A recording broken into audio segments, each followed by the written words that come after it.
दोस्तों इस वक्त हम जो मौजूद है इस्लाम जिमखाना में, जहां पर Malik Liaquat Hussain education and charitable trust की जानिब से यहाँ पर साबिक एमएलए और बेबाक लीडर लोहिया वादी समाजवादी पार्टी के बहुत ही वरिष्ठ नेता, जिनकी 25वीं बरसियां मनाई गई, और हमारे साथ मौजूद है इस वक्त उनकी साहबजादी मोहतरमा ज़ेबा मलिक साहिबा, जो कि साबु सिद्दीक हाई स्कूल की प्रिंसिपल भी है। आइए हम उनसे जानते हैं कि आज आपके जज्बात क्या थे, आज किस तरह का प्रोग्राम हुआ और इसका मकसद क्या था।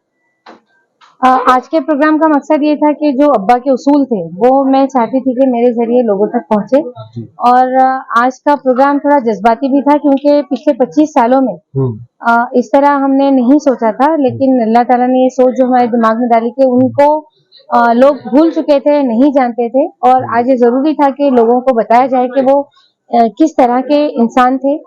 एक नरम दिल रखने वाले इंसान थे, और उनका हमेशा ये था कि भाई हमको लोगों के लिए कुछ करना है, हमको दुनिया में यहाँ पर कुछ दे के जाना है। यही पैगाम उन्होंने मुझे दिया। नर्म दिल के साथ साथ वो बहुत बेबाक भी थे। वो तो बेबाकी वो आप में किस तरह से आएगी, बताइए। देखिए, जैसे बोला जा रहा है यहाँ पर कि मैं उनकी बेटी हूँ, बेशक उनके सारे जो कैरेक्टरिस्टिक्स है मुझ में आए हैं। बेबाकी तो आप लोग देख ही चुके हैं, और अल्हम्दुलिल्लाह मैं भी उन्हीं के रास्तों पे चल रही हूँ। मैं भी किसी से नाहक, जिस तरह बोलते थे ना कि उन्होंने अपने उसूल रखे थे कि गलत नहीं बर्दाश्त करना है, गलत के खिलाफ बोलना है, और मैं भी हमेशा उस रास्ते पे चलती हूँ। हक का साथ देना है। बिल्कुल हक का साथ देना हमेशा। एक चीज हमने यहाँ जो देखी कि आपने यहाँ ऐलान किया अपने ट्रस्ट की जानिब से कि बहुत सारे कुछ 60 स्टूडेंट को जो है आपको कुछ उनको सहूलत देगी, किस तरह की मालूम? हम लोगों ने 60 स्टूडेंट वो चुने जो मदरसे में पढ़ते हैं बच्चे, जो 10th भी करते हैं और उसके बाद उनका आगे कुछ नहीं कर पा रहे, तो उन बच्चों के लिए भी है। और अगर वो मदरसे के बच्चे नहीं है तो भी अगर करना चाह रहे हैं, तो हम उन बच्चों को फाइनेंशियली सपोर्ट करके उनको स्किल ओरिएंटेड कोर्सेज कराएंगे, और उसके बाद उनको खुद कफील बना के उनके पैरों पे खड़ा करेंगे। आज जिस तरह से यहाँ पर शरद पवार जी मौजूद थे, साथ अबू आसिम आदमी साहब भी मौजूद थे, कि राष्ट्रवादी और समाजवादी का इस संगम जो है ये आपको कैसा लगा और इस पे आप क्या फर्क महसूस करती?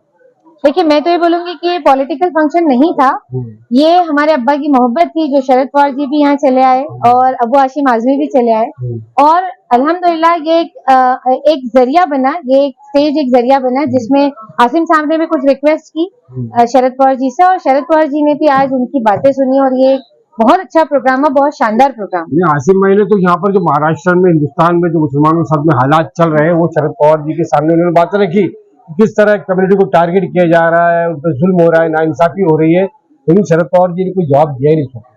देखिए, जवाब नहीं दिया, लेकिन उन्होंने सुना है, और मुझे लगता है कि आज जो आसिम भाई बोल रहे थे उसमें कहीं ना कहीं शरद पवार जी भी समझते हैं चीजों को, कि जो आज देश में चल रहा है उससे वो भी बहुत खुश नहीं है। तो ये तो सब पॉलिटिकल हुआ, ये वो जाने, लेकिन मैं आज जानती हूँ कि आज मेरे इस प्रोग्राम में उन लोगों ने आकर इस प्रोग्राम को ऐतिहासिक बनाया। बिल्कुल सही है, ऐतिहासिक हो गया है ये। और ये प्रोग्राम शायद अब्बा जो चाहते थे, जैसे चाहते थे हमारे अब्बा के जिस तरह होना चाहिए, उस तरह ये चल। अभी जिस तरह से आपने मेरे कुछ सवालों का जवाब दिया, एक 13 सवाल भी था उसमें, आपने जिस तरह से सुलझा हुआ जवाब दिया, तो क्या लगता है कि आने वाले दिनों में हम देखेंगे ज़ेबा मलिक जो है सियासत में आ रही है? इंशाअल्लाह मौका मिलेगा तो मेरे अब्बा के रास्तों पे चलूंगी, और अगर मौका मिला तो जरूर कौम की, समाज की और अपने देश की खिदमत करूंगी। बहुत बहुत शुक्रिया आपने समय मिलने से बात। दोस्तों, हम आपको बता दें कि अभी हमने जो ज़ेबा मलिक साहबा से बात की, अभी हमारे साथ मौजूद है उनके भाई रफ़ी अहमद साहब, मलिक रफ़ी अहमद, जो कि लियाकत हुसैन साहब के सबसे बड़े साहबजादे हैं। आइए हम उनसे जानते हैं कि उनके आज के इस प्रोग्राम को लेकर या प्रोग्राम का मकसद क्या था, आप क्या कहना चाहेंगे?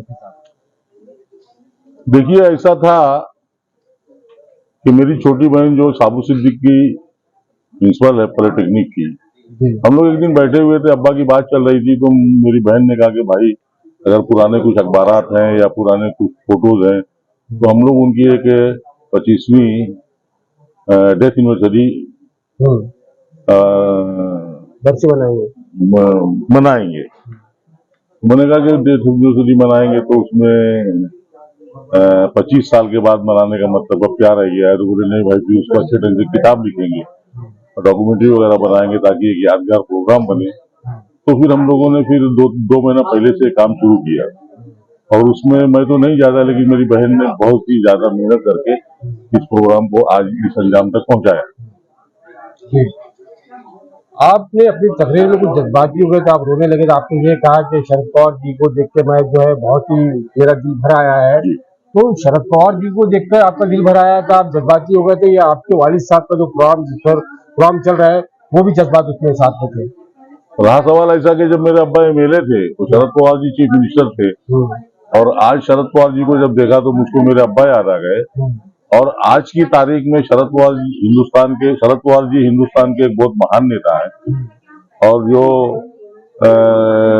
मुझे खुशी इस बात की हुई कि 25 साल के बाद मेरे अब्बा को याद करने के लिए वही शरद पवार है जिनके साथ मेरे अब्बा ने काम किया था। दोस्तों, Malik Liaquat Hussain education charitable trust के यहाँ पर जनरल सेक्रेटरी है डॉक्टर साबिर सैयद साहब।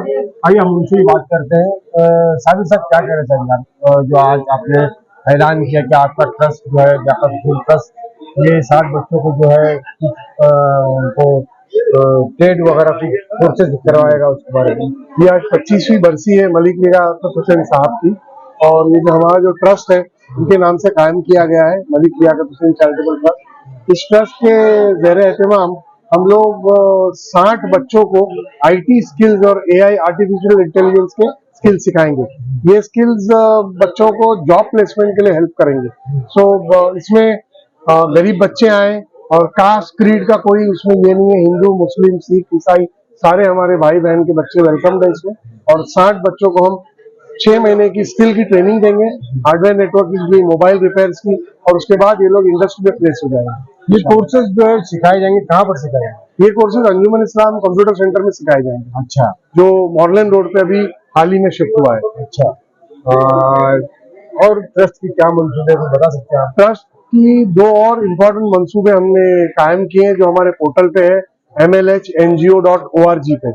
इस पोर्टल पे जब आप जाएंगे www.mlh.org पर, वहां पे आपको हमारी ट्रस्ट की इंफॉर्मेशन के अलावा 2 टैब्स और मिलेंगे जिसमें आप जॉब का रिक्वायरमेंट अपना डाल सकते हैं। जो बच्चे अनएम्प्लॉयड है वो उसमें डिटेल्स डाल दें, तो उनके लिए हम लोग कंपनीज हमारी ऑलरेडी वहां रहेगी, हम लोग मैच क्रिएट करके उनको ऑलरेडी मैसेजेस जाएंगे और वो जॉब पोर्टल में जॉब के लिए अप्लाई कर सकते हैं हमारे यहाँ पर, उनका प्लेसमेंट हो जाएगा इंशाल्लाह। और दूसरा हमने एक नया कॉन्सेप्ट इंट्रोड्यूस किया है गुड्स डोनेशन का, जिसमें आपके पास जो सामान रखा हुआ है, बुक्स है, कुछ भी चीज है आपके पास, आप वहाँ डालिए, लिस्ट कर सकते हैं, और जो लोग उस चीज को लेना चाहते हैं उनकी भी लिस्ट होगी।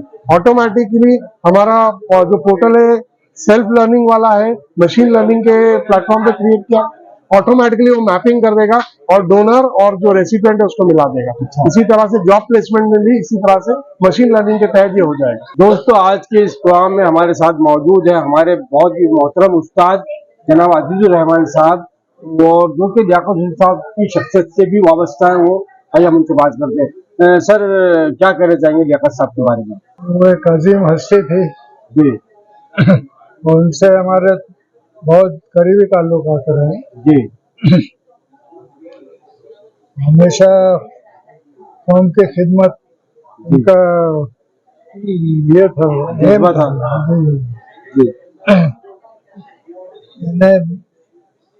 उनमें कोई फख्र और ये वो था नहीं, बिल्कुल सादगी थी जी, लेकिन काम बड़े बड़े थे। काम बड़े बड़े थे जी।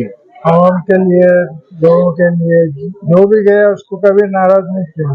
सर, कुर्ला में आपने दूर तक जो सियासत को आपने देखा है काफी सालों से, बरसों में, तो लियाकत हुसैन साहब ने और आज की जो नेहरू नगर में जो कुर्ला में जिस तरह से आपने देखा होगा, इसमें क्या फर्क महसूस करते हैं? और क्या, सियासत के बगैर दूसरी बात होती नहीं। ये तो इंसानियत की बात करते थे, लोगों के मफाद की बात करते थे जी। और ये नहीं कि भाई उनसे मिलना है तो वक्त लो, ये लो, एनी टाइम वो अवेलेबल है जी। और वो जो काम उनके जिम्मे या था वो हमेशा पूरा किया उन्होंने बहुत पूरा जी। अल्लाह उनको जन्नतुल फिरदौस में अता फरमाए उनके कर्मों से, और हमारे घरेलू ताल्लुकात हैं। बिल्कुल बिल्कुल, आमीन आमीन। बहुत बहुत शुक्रिया सर। पब्लिक की समाजी शख्सियत सुलेमान सूरिया साहब और अहमद काजी साहब हमारे साथ मौजूद है। सुलेमान भाई, क्या कहना चाहिए आज के इस प्रोग्राम को देखने के बाद? मुझे बहुत खुशी है कि इस प्रोग्राम के अंदर ज़ेबा मलिक साहिबा ने हमें इनविटेशन दिया और यहाँ पर बुलाया। सबसे बड़ी खास बात तो यहाँ पर ये पता चली कि मलिक साहब के बारे में यहाँ पर जो डॉक्यूमेंट्री बताई गई उसके अंदर उनकी स्वाने हयात जिसको कहा जाता है, जिंदगी के बारे में बताया गया और पता चला कि शरद पवार जी के साथ में और महाराष्ट्र की या इस देश की राजनीति के अंदर उनका मजदूरों के बारे में जो ख्यालात थे, जो छोटे तबके के लोगों के बारे में जो ख्यालात थे, मुसलमानों के लिए, कौम के लिए और तमाम धर्म के लोगों के लिए उन्होंने काम किया है और आगे बढ़कर हमेशा से वो काम करते रहे हैं।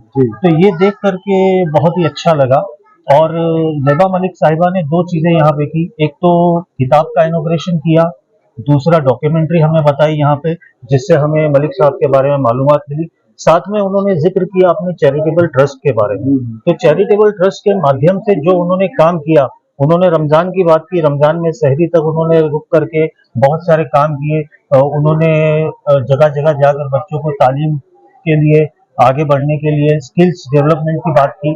तो ये सब काम जो उन्होंने किया है वो करते हुए आ रही है, हम उनको बरसों से जानते हैं, साबो सिद्दीक के प्रिंसिपल हैं और ये जो काम वो करते हुए आ रहे हैं उसको एक स्टेप और उन्होंने आगे बढ़ा करके ये कदम जो उठाया है, इस कदम में हम उनके साथ हैं। और मेरी बात खत्म करने से पहले मैं ये बताऊं आपको कि उन्होंने जो वेबसाइट का डेवलपमेंट किया है, AI आर्टिफिशियल इंटेलिजेंस की जो बात की जा रही है, वो एक बहुत ही बढ़िया कदम है। और मैं ये आपके चैनल के माध्यम से जितने NGO, जितने चैरिटेबल ट्रस्ट चल रहे हैं, उनसे ये गुजारिश करूंगा कि इस तरीके के कदम हमको उठाना चाहिए और हम सबको एक प्लेटफॉर्म पर आकर इस काम को आगे बढ़ाना चाहिए, क्योंकि टेक्नोलॉजी का जमाना है, कंप्यूटर्स का जमाना है और आर्टिफिशियल इंटेलिजेंस AI जिसको कहा जाता है, ये आज के दौर में बहुत अहम है और ये कदम इन्होंने उठा करके लोगों को आगे बढ़ने का एक नया रास्ता दिया। बहुत बहुत शुक्रिया। हेमंत काजी साहब, आप क्या कहना चाहेंगे आज की इस प्रोग्राम को लेकर? ज़ेबा मलिक साहिबा ने जो बेटी का हक अदा किया अपने वालिद साहब के लिए, बहुत काबिल मुबारकबाद है। जो काम कर रहे हैं माशाल्लाह बहुत अच्छा काम कर रहे हैं, अपने वालिद साहब के नक्श कदम पे ही चल रही हो माशाल्लाह। और हम आपके यहाँ हम खुशकिस्मती समझते हम यहाँ पे इस प्रोग्राम में शामिल हुए और बहुत अच्छा काम कर रहे हैं।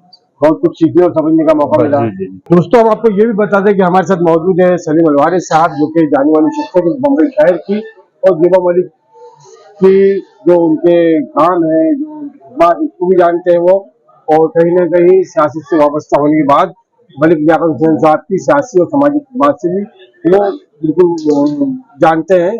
क्या कहना चाहेंगे सलीम अलवारी साहब? मैं पहली बात तो ये कहूँगा कि ये सिलसिला जो शुरू है बहुत ज़बरदस्त सिलसिला है और मैं आपकी इत्तला के लिए अर्ज करूँ कि जिस वक्त मलिक साहब चुनाव जीते थे 1978 में, उस वक्त का कुरलान जिन्होंने में 8वीं का स्टूडेंट था, जो इस्लाम कुरलान, और जब इलेक्शन का वो चल रहा था, क्योंकि अखबार वगैरह उस वक्त से पढ़ने की आदत थी, तो उस वक्त जो बात उस वक्त बहुत जोर शोर से चलती थी कुरला की गलियों में और कुरला के रास्तों में, CST रोड, पाइप रोड पे, कि मलिक लियाकत हुसैन से कोई टक्कर नहीं ले सकता, क्योंकि वो जमीन से जुड़ा हुआ आदमी है, वो आम आदमी की आवाज है, वो गरीबों और मजदूरों की आवाज है। और उनके धरने मोर्चों के बारे में भी उस वक्त हम जब स्कूल पढ़ते थे तो हम सुनते आए थे, और उसके बाद वो चुनाव जीते, उन्होंने बहुत अच्छा काम भी किया, उसकी भी मुझे पूरी जानकारी है। और उनकी डॉक्टर ने और उनके तमाम जो औलादे हैं, जो बेटियां और बेटों ने बहुत अच्छा, मतलब एक जो याददाश्त है ना, आज यकीनन उनकी आंखों, तमामों के आंखों में मैंने आंसू भी देखा, और एक बाप के लिए और इससे बड़ा खराज अकीदत नहीं हो सकता। बहुत बहुत शुक्रिया हमने से बात करने के लिए। कैमरा पर्सन खान पटेल के साथ जय हिंद, अल्लाह।